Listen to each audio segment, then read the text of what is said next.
With just days left in the extended public consultation process for FDA's proposed regulation of flavors in tobacco products, and in the wake of the scandalous disruption campaign, which saw, at minimum, 250,000 fake anti-vaping, anti-flavor comments spammed into federal servers, RegWatch is looking for answers, and there's no better person to turn to than Tony Abboud from the VTA, the Vapor Technology Association.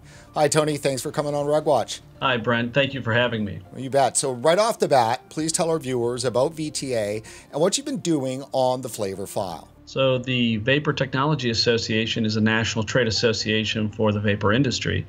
We are a unified association that is comprised of the largest e-liquid manufacturers, the largest device manufacturers, wholesalers, distributors, and the largest number of small businesses and vape shops that are participating in the vapor industry throughout the United States.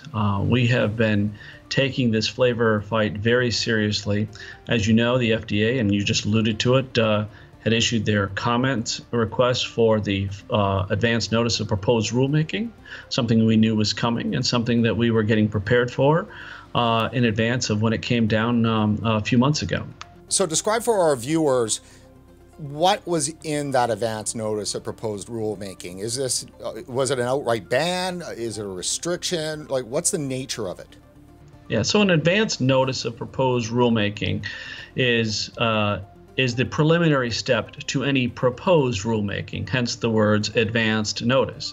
And in an advance notice of proposed rulemaking, what we also call an ANPRM, if I use that, that's what it stands for, that the FDA asks a series of questions about which it is seeking information and oftentimes science in response to those questions so that it can properly assess whether, if, and how it might possibly regulate flavors. So to answer your question directly, no, the ANPRM does not constitute a ban on flavors.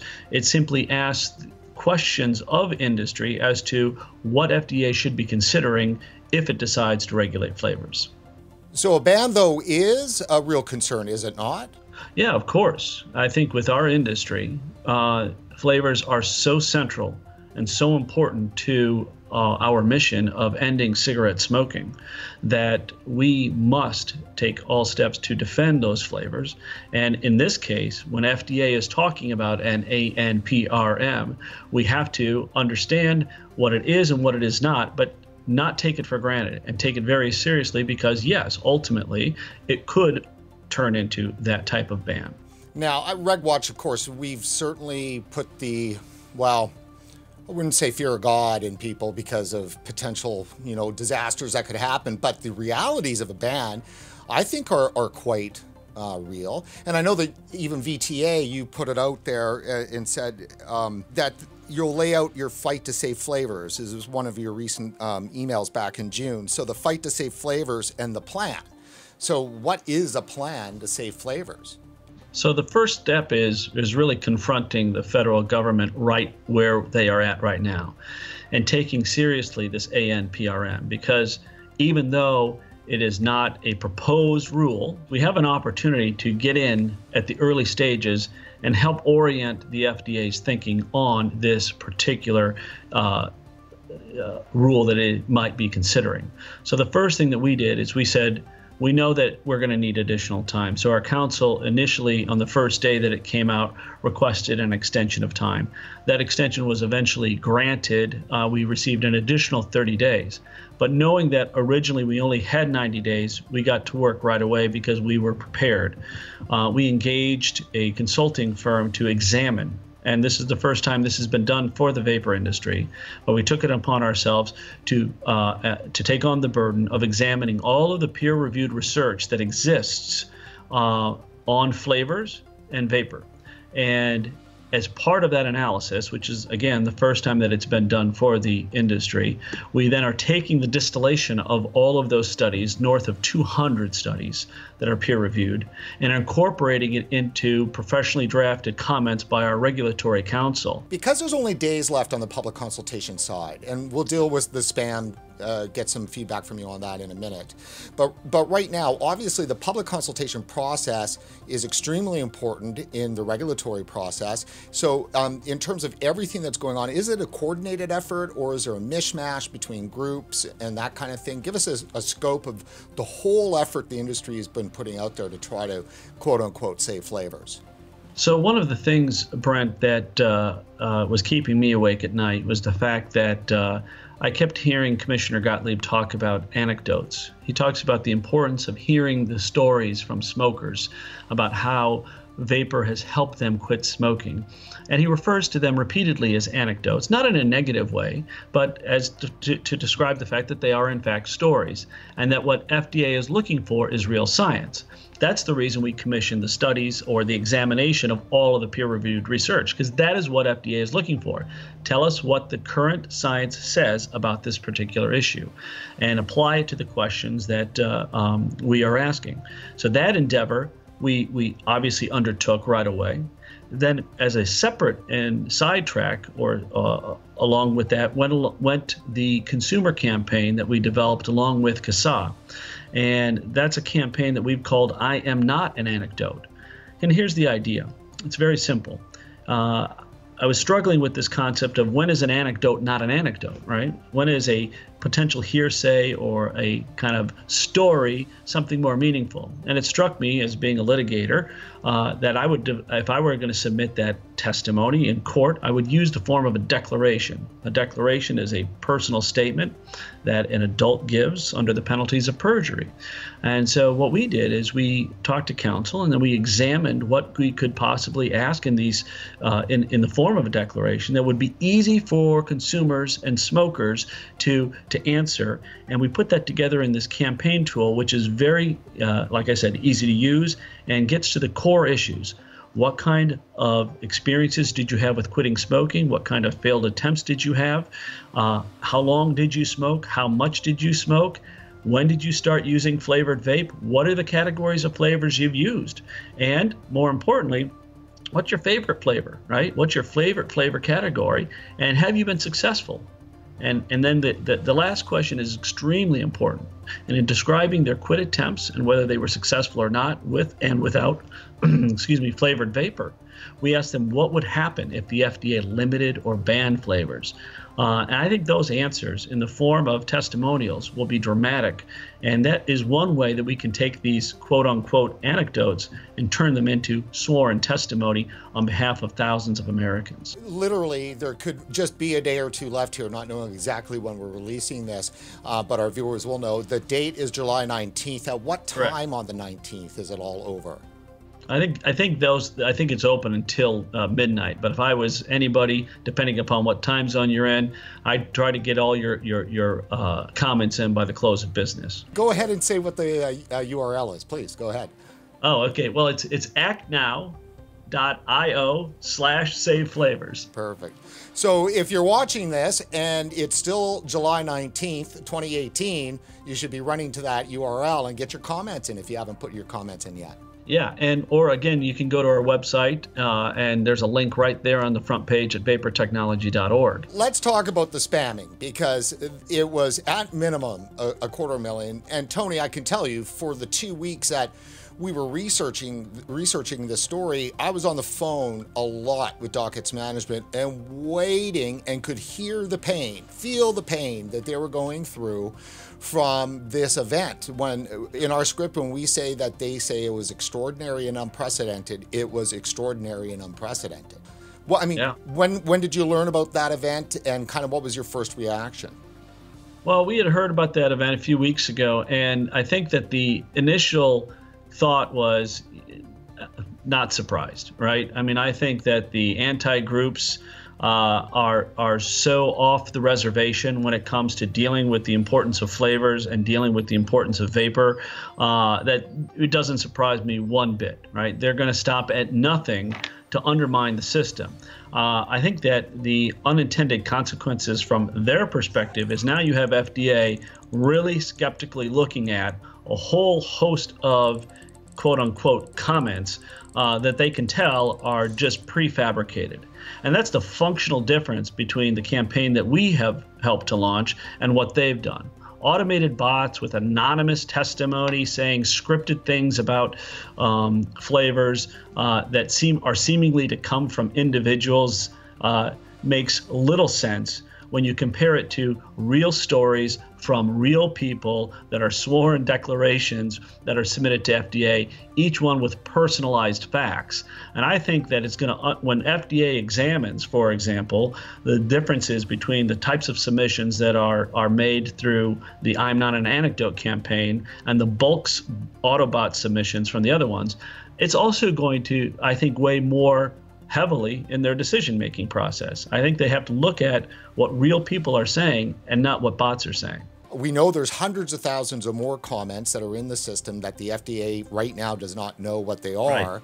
So there is a real concern that potentially the whole process could get thrown out. And that means that maybe the motive from an anti-vaping group or a bad actor may have been to spoil the entire process and thus get all of these great comments that you've been working hard to gather from, honest vapers trying to, save something that is so important for their health and well-being, and now their voices may not get heard in this particular part of the process. Well, here's where they might have been too smart by half. If that was in fact their intention, okay, if to ruin the whole process, then I think one of two things. The first is that if they end up spoiling the whole process whatsoever, then it leaves FDA at a real disadvantage. Well, what do they do? What comments do they accept? Do they accept any comments at all? Do they have to start the process over? That's probably not where the anti-groups would want to be, because if you listen to them, the FDA can't regulate flavors fast enough. So delaying that process because of their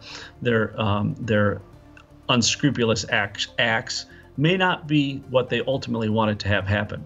But here's the kicker, right? Our comments, people who utilize the platform that we've developed, are not going to be lost. We will be able to generate those comments and present them to FDA independently. If they pull the plug on this whole process, I assure you that one of the things that we will be doing is taking every single one of those declarations, printing them out, and delivering them directly to the FDA so that they know that there are real people that are standing up, giving sworn testimony as to the role that flavors have played. And that's one thing that we have that they don't. So when you look at the realities of what's going on, certainly Juul has been scaremongered effectively in the media. The whole flavor issue is really the only issue the antis seem to have that has the ability to catch fire with the politicians and with the bureaucrats. Should vapers in the United States of America expect no restrictions on flavors, no restrictions on marketing, no restrictions on promotions, which are all linked to flavors and kids? Should they expect that, or should they be preparing for what happened in Canada? Well, you're talking about two completely different governmental systems and political systems. And so I don't necessarily think that you should be considering whether or not what happened in Canada is going to happen in the United States. I think you have to look at what we have going on here in the United States, and I think what vapers have to be prepared for is, yes, there are going to be some changes. In fact, our industry is already making those changes. And when you mention marketing, that's been at the core of our mission for quite some time. And the beautiful part about it is that we were able to develop marketing standards for our membership. And those marketing standards, which we rolled out in early January of 2018, we actually presented directly to Commissioner Gottlieb and Director Zeller when the VTA Board of Directors met with them in January of 2018. And one of the messages we gave to them at that time, Brent, was very clear. Flavors are not the issue. Marketing is the issue, and you have to examine the marketing and restrict the marketing practices in order to avoid the concerns that you really are worried about in terms of youth access. Obviously, without the marketing standards in place, there's no way that the industry could face what the antis are saying, right? I mean, you can't protect kids when you've got unicorn, and puke juice and all that kind of stuff, right? It's not responsible. Well, it's not responsible, and some of it is just common sense. And part of the problem is that the industry has always had a low barrier to entry, right? And so we've had so many diverse players in the industry, and they've engaged in a variety of marketing practices, some of which were just obviously beyond the pale. And that's why, as the leading trade association, and examining what we knew were going to be the core issues that our public officials were going to be concerned about, we stepped out and said, we have to address this issue. So I think that what we have to do is we have to be unified in our approach. And that's one of the things that the Vapor Technology Association has done, I think, remarkably well. We have now pulled together within one umbrella group the largest players on the manufacturing side that are interested in flavors and open systems. We've pulled together the largest distributors of flavors and open systems. We pulled together the largest number of vape shops that are selling open systems. And I think that the importance of this fight to us is recognized by all, but having everybody fighting together is going to be extremely important. And that's why we're taking it to the next level, Brent, at the state next year in executing a multi-state campaign specifically to address the concern that we have that more and more flavor ban bills will be introduced. So you mentioned that all paths and roads are leading back to the VTA. And I can say over the last 18 months, that certainly has been growing. And I think it's true to say that the VTA is at the top of the heap when it comes to the advocacy groups. Now, how does that then affect the level of burden on you? Because you guys have kind of fought to be the voice. And then now if it goes wrong, are you accountable, and how so? And will you take responsibility? Every group is going to have to stand on what they can do and what they say they're going to do, and whether or not they follow through with what they say they're going to do. We're not going to profess to getting everything right, but the one thing that we do know is that we're going to make sure that we execute the best strategy and that we try to achieve the best ends that we can for the industry. I mean, I think that at the end of the day, we are fighting enormous opponents, and thus far, we've been effectively fighting it, Brent, with one hand tied behind our back while taking on friendly fire. So I can only shudder at what we might be able to accomplish with now finally getting virtually all elements of the industry pulling in the same direction. So we're very excited about that. And, this is strategic. This is, progressive in terms of the battles. We're not going to win it all in one fell swoop. We are constantly building, constantly exploring new opportunities, and that's what we have to do.